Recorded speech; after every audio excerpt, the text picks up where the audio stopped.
Oke, selamat pagi, siang, sore, atau malam, Pak Budi. Nama Sian adalah Wisnusianto Setiawan, NIM 67 2021 223. Oke, di sini saya akan menyampaikan pemahaman saya mengenai ekuivalensi finite automata. Oke, yang dimana ekuivalensi finite automata, mana finite automata dikatakan ekuivalen apabila menerima bahasa yang sama. Nah, yang dimana mesin eh, dari sebuah mesin NDFA yang dimana dari sebuah mesin NDFA ini dapat dibuat atau dikonstruksikan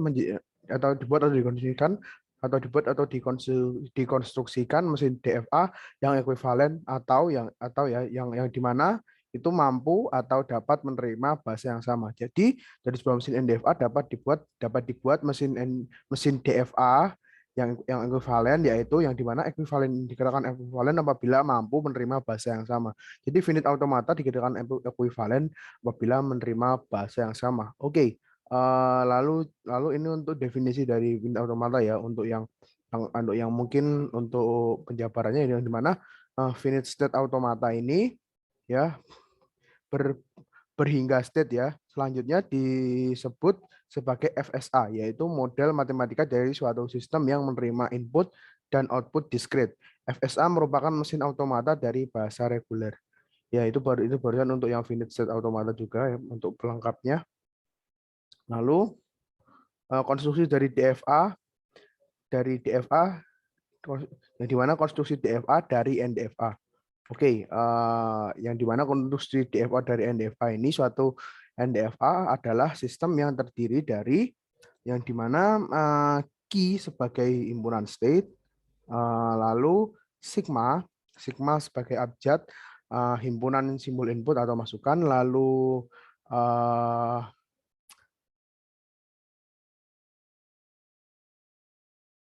oke, lalu setelah sigma tadi ada delta yang dimana delta ini berfungsi sebagai relasi transisi yang dimana delta eh, delta titik dua dalam kurung adalah key dikali sigma star closure dikali key. Lalu ada initial state ya, disimbolkan S, yang dimana S ini elemen dari key. Lalu final state disimbolkan F, yang dimana F ini adalah subset dari key. Oke, lalu lalu langkah-langkah konstruksi NDFA, langkah-langkah konstruksi DFA dari NDFA, yang dimana yang pertama membentuk relasi ya, relasi di mana delta aksen subset subset dari key aksen dikali sigma star closure. Jadi maaf, saya ulangi sekali lagi mungkin, yang dimana membentuk relasi mana delta aksen subset dari key aksen dikali sigma star closure dikali key aksen. Lalu yang kedua membentuk DFA baru yang ekuivalen dengan NDFA. Nah, yang ketiga lalu membentuk DFA yang ekuivalen dari NDFA yang baru. Oke, lalu saya akan memberikan contoh soal ya. Lalu yang dimana misal diketahui suatu NDFA, di mana sigmanya 0 dan 1, key-nya A, B, C, D, lalu initial state-nya di A, final state-nya di B dan D. Maka relasi transisi yang terbentuk adalah apabila A diberi inputan 1-1, maka akan menghasilkan output A. Lalu apabila A diberi inputan 0, maka akan menghasilkan output C. Lalu apabila A diberi inputan epsilon, maka akan menghasilkan D. Lalu apabila A diberi inputan epsilon lagi, maka akan menghasilkan C. Lalu apabila B diberi inputan 101 akan menghasilkan A. Apabila C diberi inputan epsilon, maka akan menghasilkan B. Lalu yang terakhir apabila D diberi inputan 11 maka akan menghasilkan B. Lalu coba kita bentuk ya. Kita bentuk DFA yang ekuivalen dengan NDFA tersebut. Oke, kita coba di sini. Kita coba ya, saya coba jelaskan. Nah, lalu saya akan coba jelaskan mengenai diagramnya. Jadi di sini kan initial state-nya di A. Jadi di sini A ada panah, lalu ada lingkaran kan. Karena dia initial state di A, lalu apabila A diberi inputan 1-1 ya, maka akan menghasilkan A juga. Jadi panahnya berbalik, diberi inputan 1, 1. Lalu apabila B, kan di sini final state-nya B dan D. Kita mulai dari B dulu. Apabila B final state ya, di mana final state itu simbolnya adalah lingkarannya 2. Lingkarannya 2. Ya, lalu apabila B diberi inputan 1, 0, 1, maka akan menghasilkan A. Jadi B akan menghasilkan A. Di sini A ya. Lalu apabila di sini kan D ini adalah final state ya. Apabila A diberi inputan epsilon, maka akan menghasilkan D di bawah ke bawah. Jadi kan ya, apabila diberi inputan epsilon, maka akan menghasilkan D. Di mana D ini juga final state. Jadi diberikan lingkarannya double gitu ya. Baik D dan B karena keduanya adalah final state. Lalu apabila D di sini misalnya D diberi inputan 1, 1, maka akan menghasilkan B. Jadi D ke B. Nah, lalu apabila A ya, lalu maaf saya ulangi, apabila C diberi inputan epsilon maka akan menghasilkan B. Jadi C diberi epsilon akan menghasilkan B. Oke, lalu yang terakhir untuk menyelesaikan diagram NDFA kita, apabila A diberi inputan epsilon, maka akan menghasilkan C. Jadi A diberi inputan epsilon akan menghasilkan C. Nah, lebih seperti itu. Tinggal langsung next lagi. Ya, lalu ini adalah saya akan menjabarkan yang mengenai konstruksi diagram NDFA ekuivalen. Oke, yang di mana NDFA yang di mana ya NDFA ini untuk sigmanya 0 dan 1. Lalu NDFA baru ya yang ekuivalen ya, yang dimana nah dari yang tadi itu ya untuk menghasilkan sebuah untuk menghasilkan yang dimana untuk menghasilkan NDFA yang menghasilkan DFA yang ekuivalen dari NDFA tadi.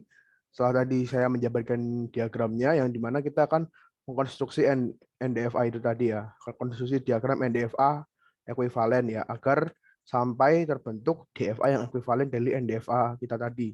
Oke, lalu NDFA baru ya yang kita bentuk, yang terbentuk sigmanya adalah 0 dan 1, lalu Q aksennya adalah A, B, C, D, P1, P2, P3, P4. Lalu initial state-nya di A, final state-nya masih sama di B dan D. Lalu relasi transisinya adalah apabila A diberi inputan 1 akan menghasilkan P1. Lalu apabila P1 diberi inputan 1 akan menghasilkan A. Apabila A diberi inputan 0 akan menghasilkan C. Apabila A diberi inputan epsilon akan menghasilkan D. Lalu apabila A diberi inputan epsilon akan menghasilkan C. Apabila B diberi inputan 1 akan menghasilkan P2. Lalu apabila P2 diberi inputan 0 akan menghasilkan P3. Lalu apabila P3 diberi inputan 1 akan menghasilkan A. Apabila C diberi inputan epsilon akan menghasilkan B. Dan apabila D diberi inputan 1 akan menghasilkan P4. Dan apabila P4 diberi inputan 1 akan menghasilkan B. Oke, bentuk saya akan lalu dari tadi ya bentuk DFA dari NDFA baru yang tadi saya sebutkan tadi relasi transisinya yang ekuivalennya. Jadi bentuk DFA dari NDFA baru ini, lalu pertama kita tentukan EX dulu ya, di mana EA ya, di mana EA adalah gabungan dari EC, di mana EA ini gabungan EA adalah gabungan dari EC, gabungan dari ED, yang di mana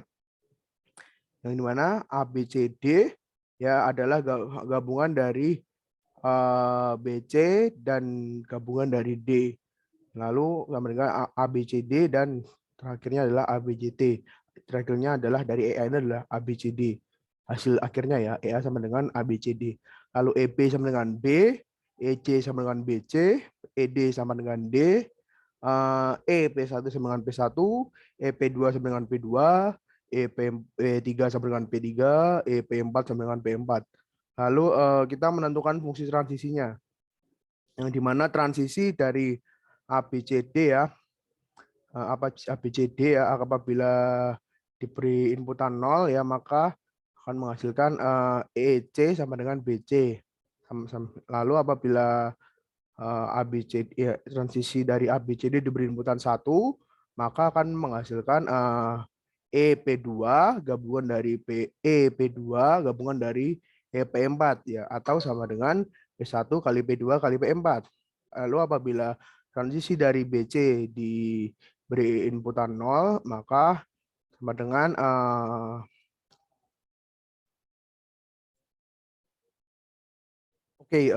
tadi kita lanjutkan lagi dari apabila transisi BC diberi inputan 0 sama dengan empty language ya, atau himpunan kosong.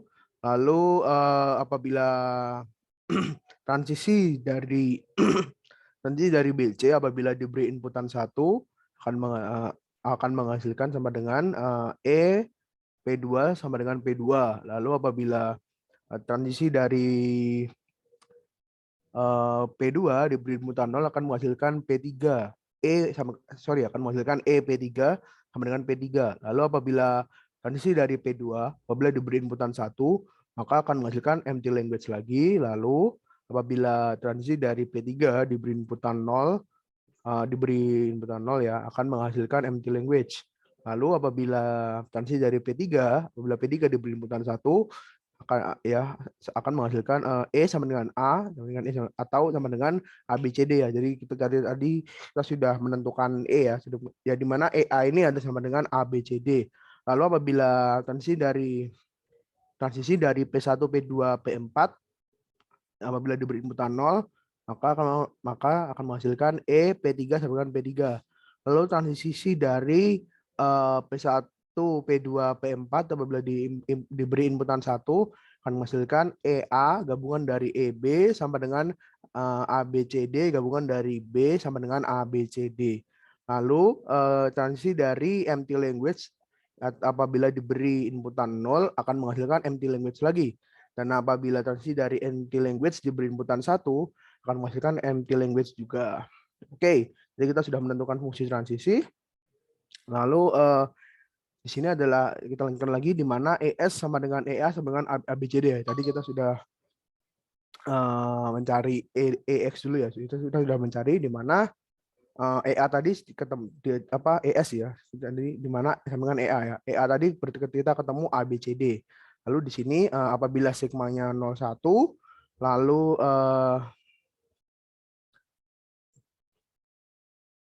dan apabila key double accent sama dengan A, B, C, D, BC, P2, P3, P1, P2, P4, dan empty language, yang dimana initial state-nya A, B, C, D ya, yang dimana tadi ES ya, initial state ya, A, B, C, D, dan juga final state-nya di A, B, C, D, dan BC.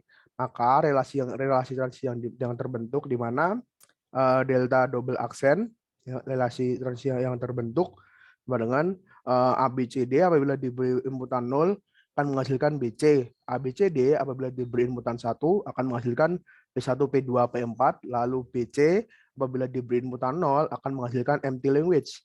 Dan apabila BC diberi inputan 1 akan menghasilkan P2. Dan apabila P2 diberi inputan 0 akan menghasilkan P3. Dan apabila P2 diberi inputan 1 akan menghasilkan empty language juga. Apabila P3 diberi inputan 0 akan menghasilkan empty language lagi. Dan apabila P3 diberi inputan 1 akan menghasilkan ABCD, dan apabila P1, P2, P4 diberi inputan 0 akan menghasilkan P3, lalu apabila P1, P2, P4 diberi inputan 1 akan menghasilkan ABCD. Dan apabila empty language diberi inputan 0 akan menghasilkan empty language juga, dan apabila empty language diberi inputan 1 akan menghasilkan empty language lagi. Kurang lebih seperti itu ya. Itu relasi transisinya di sini. Lalu ya di sini adalah DFA yang terbentuk ya, kan tadi kita sudah ada NDFA baru yang ekuivalen, udah ada NDFA baru, lalu kita bentuk saja langsung DFA-nya ya. Nah, jadi DFA-nya itu di sini adalah DFA yang ekuivalen ya. Jadi ini adalah bentuk DFA dari NDFA baru yang ekuivalen, yang dimana apabila A diberi inputan 1 akan menghasilkan C, dan apabila C diberi inputan 1 akan menghasilkan A, yang dimana di sini A ini adalah initial state sekaligus final state.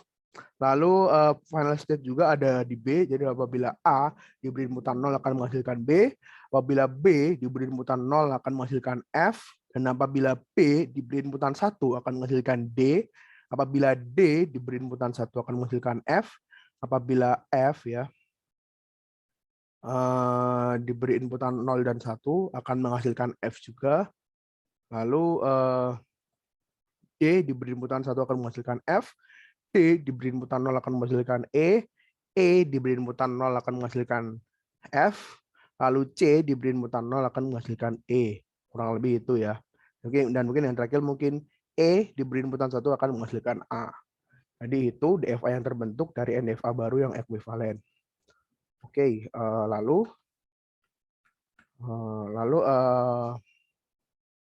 saya mungkin akan menjadikan penjelasan tambahan ya sebagai review tambahan yang dimana ekuivalensi NFA ke DFA ini ya, dimana dari sebuah mesin non-deterministic finite automata dapat dibuat mesin deterministic finite automatanya yang ekuivalen. Ekuivalen di sini artinya menerima bahasa yang sama, meskipun yang satu adalah non-deterministic dan yang satunya deterministic, namun keduanya menerima bahasa yang sama. Jadi kuncinya menerima bahasa yang sama. Oke, kurang lebih seperti itu ya teman-teman semua untuk penjelasan saya mengenai mengenai pemahaman saya ya, di mana pemahaman saya mengenai ekuivalensi finite automata ya. Ya, oke kurang lebih itu. Terima kasih.